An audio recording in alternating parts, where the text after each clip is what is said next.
Bueno, ya estamos en comunicación con Natalia Suazo, ella es politóloga, especialista en tecnología, y lo que siempre preguntamos al inicio de esta serie de entrevistas tiene que ver casi con una búsqueda de definición o de redefinición de este concepto, esta idea, de este sistema, de esta cultura que se fue generando alrededor de lo que entendemos hoy por democracias. Y un poco a raíz de estos 40 años de democracia interrumpida en nuestro país, nos agarró esta ambivalencia, ¿no? Por un lado, sentir que pasó mucho tiempo y al mismo tiempo entender que en términos de históricos es muy poco. Sin embargo, da la sensación de, en la actualidad de que es necesario volver a repreguntarse, ¿no? ¿Qué es la democracia? Entonces te traslado la pregunta, Natalia, ¿qué es la democracia? Es una pregunta difícil porque creo que hoy está más claro que nunca de que para las diferentes personas puede significar cosas absolutamente diferentes, diametralmente diferentes.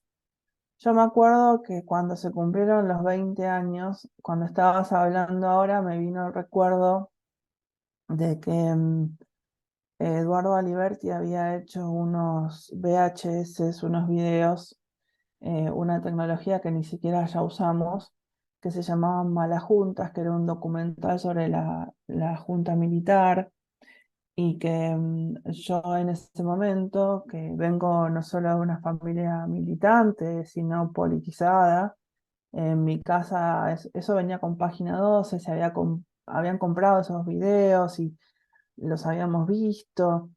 Y aunque en mi casa se hablaba de la dictadura, porque se había vivido la dictadura, eh, había una intención de hablar del tema en ese aniversario. Íbamos a las marchas todos los años del 24 de marzo.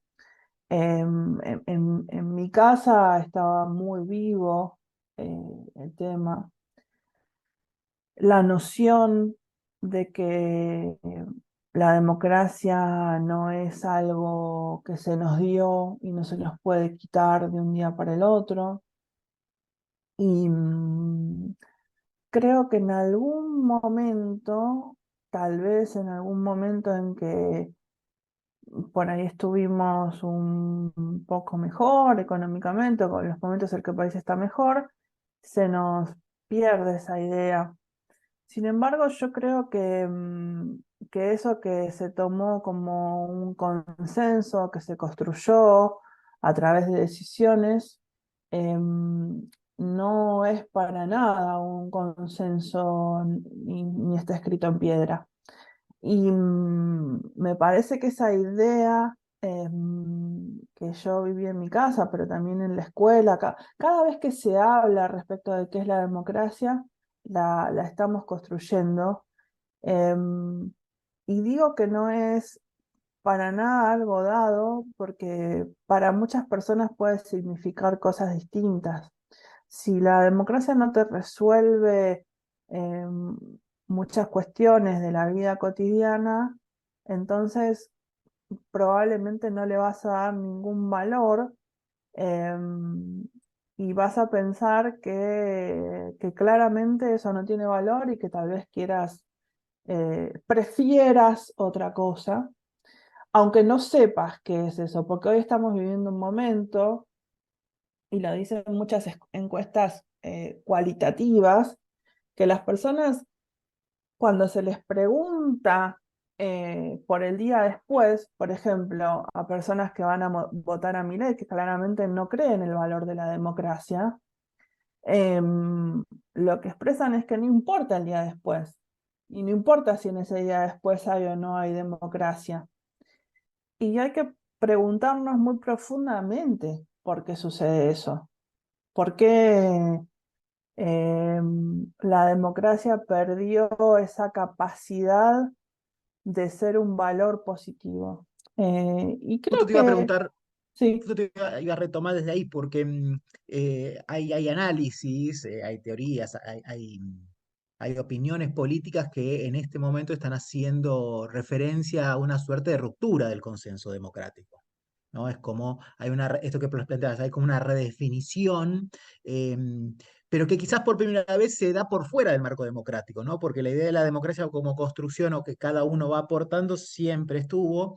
Ahora aparece la idea de que se puede vivir fuera de la democracia. No sé si aparece tan tajantemente, pero sobrevuela esta idea, ¿no? De no creer en la democracia como un valor en sí, y que sea como lo que unifica las disputas políticas, sociales, culturales también. Pues yo creo que hay un error de pensar que la democracia son las instituciones. O sea, sí son las instituciones, pero la democracia también es la capacidad eh, de las personas de tener alguna voz y alguna decisión en lo que sucede en su vida cotidiana y de beneficiarse en algo respecto de una sociedad, si son incluidas, si no son incluidas. Entonces, en tanto también la sociedad no pueda brindar esas soluciones o no sucedan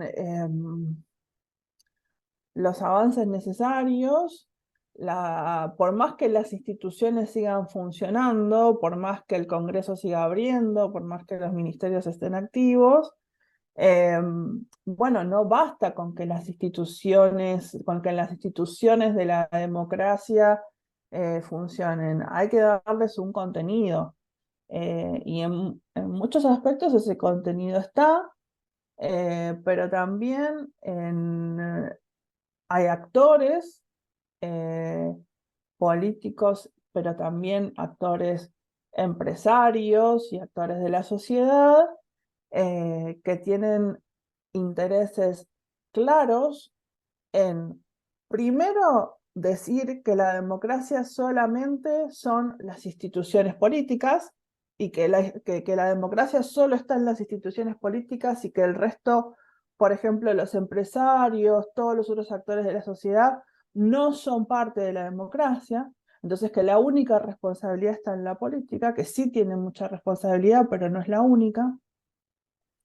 Eh, y, eh, y en que solo la política tiene que responder por los problemas de la democracia, como si no fuéramos todos los que todos los días tenemos que hacer algo. Por ejemplo, pagando impuestos o siendo responsables en cada trabajo que tenemos por hacer bien nuestra parte. Seamos policías, educadores o comerciantes.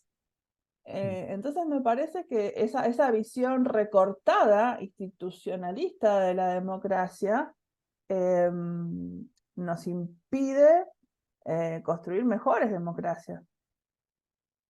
Siendo un poco al tema de tu especialidad, vos mencionaste los 20 años de la democracia y por esas épocas, fines de los 90, aparecía mucho la idea de la tecnología vinculada al mejoramiento, no sé si de la democracia, pero de procesos democráticos, ¿no? Estaba todo el debate en ese momento sobre la democracia participativa, que un poco quedó coartada ese desarrollo en algún sentido. ¿Cómo ves vos hoy ese vínculo entre tecnología y democracia? Efectivamente nos plantea herramientas que podrían mejorar esa calidad democrática, si se puede mencionar en esos términos, o al menos el juego democrático, la cultura democrática. ¿En qué momento estamos ahora y cómo vos dialogás con esas primeras ideas respecto de esa posibilidad que habría, ¿no? En términos de consulta directa, me acuerdo que se hablaba, un montón de cuestiones ahí que hoy no aparecen ya, ni siquiera en el debate político. Eh, sí, hubo una etapa cuando se expandió Internet en la década del 90, en la era Clinton, en donde la metáfora de la autopista de la información era una gran metáfora liberal. en el sentido de si hay más tecnología y todos estamos conectados, em, vamos a poder comunicarnos mejor, nos vamos a llevar mejor y eso va a hacer que hagamos menos guerras. Es una idea liberal clásica, es una idea kantiana. Las personas que hablan más entre sí, que conversan más entre sí, que se conectan más entre sí, son más pacíficas. Es una idea liberalismo clásico. Contrariamente está el realismo. El realismo supone em, que bueno, que las personas tenemos intereses, o las ideas materialistas o marxistas, que suponen que bueno, que en la sociedad hay conflictos, y bueno, yo estoy más de ese lado, en, en un, en un lugar que supone que si hay desigualdades en la sociedad, eh, por más que haya tecnología, si no resolvemos las desigualdades, lo que va a hacer la tecnología es desplegarse con desigualdades y de acuerdo a desigualdades. Y eso es lo que vemos efectivamente. Podemos tener un despliegue de las tecnologías, pero los despliegues de las tecnologías van a ser desiguales. Y de hecho eso fue lo que sucedió. Tanto cuando se desplegaron infraestructuras de comunicaciones como el Internet, no todos tienen la misma Internet en todos lados. Ahora se acaba de licitar aquí en Argentina el 5G, pero hay muchísimos lugares del país que no tienen ni 3G. Entonces, podemos hablar de las ventajas de comunicarse, pero incluso el despliegue de la tecnología es absolutamente desigual. Y luego, lo que sucedió y sucede es que después en la capa del contenido, esas empresas tecnológicas se monopolizan, existen plataformas que toman decisiones como empresas privadas, y esas decisiones de empresas privadas que inciden en la conversación pública tienen reglas privadas, que en cierto punto lo que hacen es potenciar, eh, por razones comerciales, que las personas fundamentalmente reforcemos nuestro sesgo previo, es decir, con los medios eh, anteriores, como la televisión, por ejemplo, todos veíamos el mismo programa y sobre esa misma base teníamos una conversación en la que podíamos disentir, pero, digamos, habíamos visto lo mismo. Hoy con las redes sociales lo que sucede es que cada uno tiene una visión propia, personalizada, personalista sobre las cosas, entonces puede reforzar, intensificar su propia opinión. Y sí, claramente podemos hacer un esfuerzo para mirar otras opiniones, pero eso incide en esas visiones tan personalistas, hacen que sea más difícil, no te diría ni siquiera ponernos de acuerdo, porque yo no creo que necesariamente todos nos tengamos que poner de acuerdo en todo. Creo en la lucha, creo en el conflicto, creo que el conflicto hace bien, no creo que nos tengamos que poner de acuerdo en 3 o 4 cosas, me parece una estupidez esa frase. Sí creo que nos tenemos que poner de acuerdo en ciertas bases, pero incluso para discutir, estamos discutiendo sobre algunas cosas que además son muy difíciles, incluso sobre cuestiones falsas, sobre desinformaciones. Eh, Diciendo que por supuesto la desinformación no empezó en Internet ni en las redes sociales, claramente. Eh, pero esas cosas han complejizado mucho la conversación pública. Eh, y cerrando tu pregunta con esto, no las vamos tampoco a resolver con más tecnología. La tecnología puede ayudar como herramienta, pero las vamos a resolver con eh, participación de las diversas partes, o sea, las vamos a resolver con juntarnos y con crear herramientas colectivas, democráticas y con herramientas que lleva tiempo construir. Y lo cierto es que la tecnología en general, y el tiempo que nos toca en general es un tiempo acelerado, un tiempo aceleracionista, que no nos permite muchas veces tomarnos el tiempo necesario para deliberar cuál es la forma correcta o cuál es la mejor forma de resolver esos problemas. Y eso conspira un poco, ¿no? No sé si respondí tu pregunta, pero era una pregunta compleja para responderte en 5 minutos.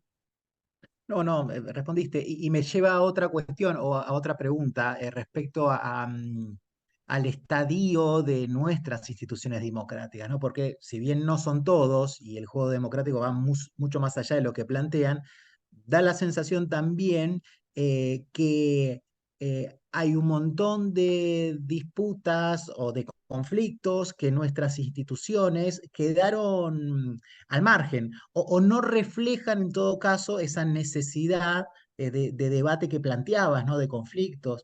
En ese sentido tenemos una democracia, entre comillas, joven, digo, ni siquiera hablo de los 40 años ininterrumpidos, ¿no? Porque tenemos 200 años de historia democrática o de sistema republicano asociado a la idea democrática, como queramos vincularlo, pero en algún sentido es una nación joven, pero las instituciones variaron muy poco en nuestra historia, aún teniendo embates democráticos muy fuertes, muy importantes, donde quedó claramente marcado este rol de la ciudadanía, de las organizaciones, del conflicto, eh, pero no se refleja absolutamente en las instituciones hacia dónde va este proceso y en todo caso, si es válido pensar eso, una reforma de las instituciones en un sentido que adapte el juego democrático a las disputas actuales.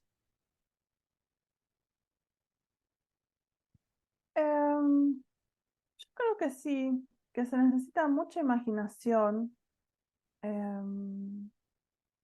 muchísima imaginación se necesita. De hecho, cuando Milei dice cualquier cosa y no lo dice muy claro y no dice cómo, una parte de su éxito creo que tiene que ver con que hace mucho tiempo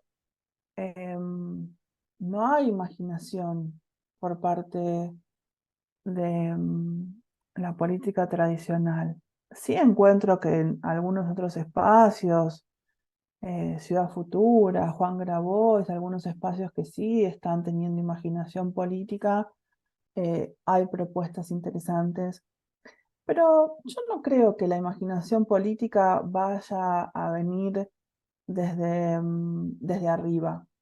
Para mí la imaginación política viene desde abajo, viene de movimientos más pequeños, de partidos más locales, y para mí hay que pensar desde ahí. Em, y lo que yo creo es que sin generosidad y sin apertura de las instituciones de arriba, no hay posibilidad de reforma en las instituciones. Em, y me parece que ahí no hay diferenciación partidaria y que todos en la política son muy, muy poco generosos respecto de tomar iniciativas nuevas y abrirse a otras formas y a proyectos nuevos. Y eso conspira muchísimo respecto de aportar ideas nuevas. Pero si no lo hacen, la derecha va a avanzar cada vez más.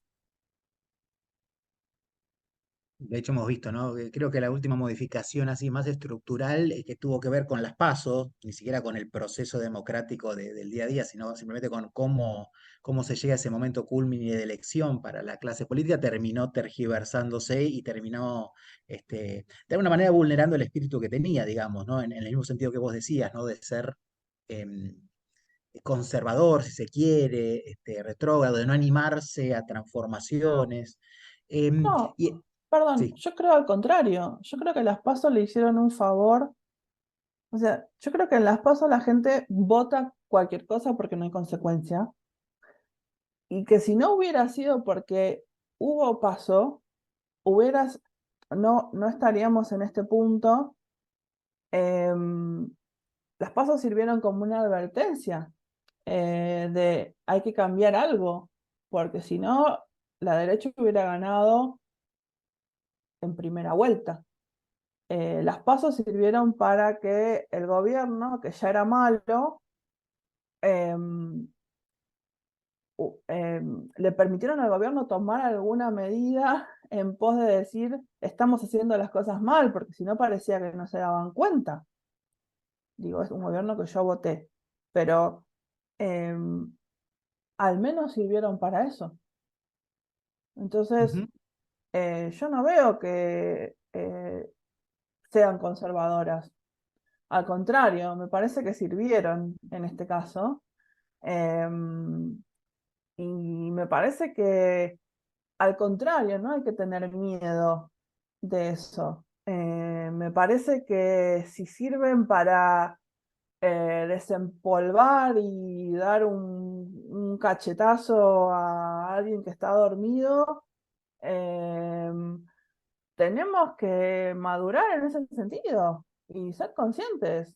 Alguien te tiene que hacer madurar, porque el gobierno de Alberto Fernández fue conservador en muchos sentidos, en otros no, pero en muchos sentidos fue conservador, no se animó, no hizo lo que tenía que hacer. Y las PASO le dijeron, no hiciste lo que tenías que hacer. Entonces, bienvenida sea. ujú. Sí, sí, sí, en ese sentido sí. Yo me refería a conservador en el sentido del primer espíritu que tenía las PASO, que nunca se terminó plasmando esa idea, ¿no? De democratizar la elección de los candidatos hacia adentro de las fuerzas políticas, eh, y terminamos funcionando casi como un plebiscito sin consecuencias, o por lo menos como señal de alerta, si se quiere, ¿no?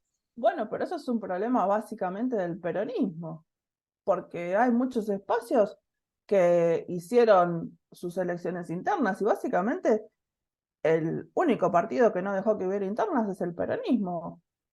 Entonces, gran autocrítica se tiene que hacer el peronismo. Hablando de autocríticas y de balances, em, no necesariamente respecto a esta discusión partidaria y de internas y de juego democrático que estamos ahora, pero a título general, ¿no? ¿Qué balance haces vos de estos 40 años de democracia ininterrumpida? 40, o si querés tomar un balance previo, también no necesariamente hay que hacer el corte en los 40 años, en función justamente de esto, ¿no? De la capacidad eh, de entablar consensos democráticos, de establecer reglas de juego claro, de capacidad de intervención de la ciudadanía o de los conflictos. ¿Cuál es el balance que haces de este último periodo de nuestra historia?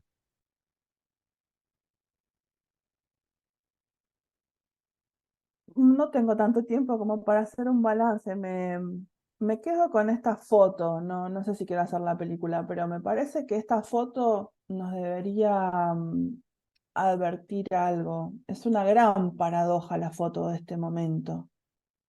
Eh, yo tengo 43 años. Cuando empezó la democracia yo tenía 3 y me acuerdo muy claramente, aunque era muy pequeña, de esa elección en donde era todo un movimiento muy grande. Me acuerdo de cada marcha del 24 de marzo. Tengo muy viva la idea de democracia y por supuesto para mí es un valor fundamental. Eh, Participar es un valor fundamental, pero vuelvo a decir que no lo es para todas las personas de la Argentina. Tenemos que ser conscientes de eso. Ahora, que en estos 40 años de democracia, la elección del balotaje implique claramente eh, que tengamos que elegir entre un candidato democrático y otro candidato claramente antidemocrático que no cree en la democracia, me parece que nos tiene que poner a pensar claramente qué pasó que en los últimos años, porque esto fue en los últimos años, en los últimos 10 años, eh, deconstruimos muy rápidamente el valor que tenía la democracia. se le pudo pegar un tiro en la cara y no matar a una vicepresidenta y no fue eso grave para muchas personas. em, Tendría que haber sido gravísimo porque se podría haber muerto y, y no nos parece grave. Entonces, me preguntaría para quién es negocio que no haya democracia nuevamente, porque siempre que no hay democracia, para alguien es negocio. ¿Para quién es negocio esa relación de poder en la cual el poder está más en manos de unos pocos que en muchos? Y en esto pienso no solo en la política, sino también en grupos empresarios, en grupos extranjeros, en poderes que no están en la Argentina. Y eso desde arriba. eh, pero también lo que decía anteriormente, em, si no hay una honestidad y una generosidad y una autocrítica desde abajo, y un ceder para dar de nuevo, me parece que esto puede profundizarse. Y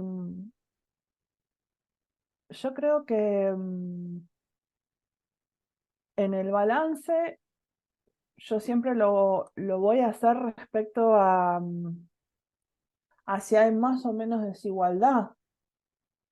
Y en términos de desigualdad hoy estamos muy mal, porque hoy 6 de cada 10 chicos están bajo la línea de pobreza y eso no está bien. Y eso es responsabilidad de muchísimos actores. Y entonces, más que hablar a veces de sí, de los consensos, etcétera, me parece que hay muchísimas responsabilidades que tomar, pero la primera responsabilidad para que la democracia vuelva a tener sentido es resolver ese gran problema que la democracia no resuelve, que es la gran desigualdad que tiene. Porque la democracia no es solamente el Congreso. La última pregunta, Natalia, que le hacemos a todos los y las entrevistadas, es casi un juego. Y lo que te preguntamos es al respecto de algún sonido, alguna canción, algún discurso, algún ruido, algo que te remita justamente a estos 40 años de democracia que te gustaría ponderar por algún sentido, pues ser personal, no tiene ningún tipo de línea. La respuesta puede ir en cualquier sentido, pero buscando eso, algo que te suene a estos años, estos 40 años de democracia ininterrumpida. Seguro que el sonido es alguna canción que cantábamos en una marcha del 24 de marzo y que se sigue cantando. Me acuerdo una que se cantaba cuando yo era chica, que por ahí se sigue cantando. Voy a tener que cantar, me van a hacer cantar, pero era eh, milicos muy mal paridos, ¿qué es lo que han hecho con los desaparecidos? La deuda externa, la corrupción, son la peor mierda que ha tenido la nación. Eh, y sellado con con las Malvinas, esos chicos ya no están. Bueno, esa la cantábamos en una de las marchas. Y la otra era donde vayan los iremos a buscar. Natalia, te agradecemos muchísimo este tiempo. No, de nada, gracias.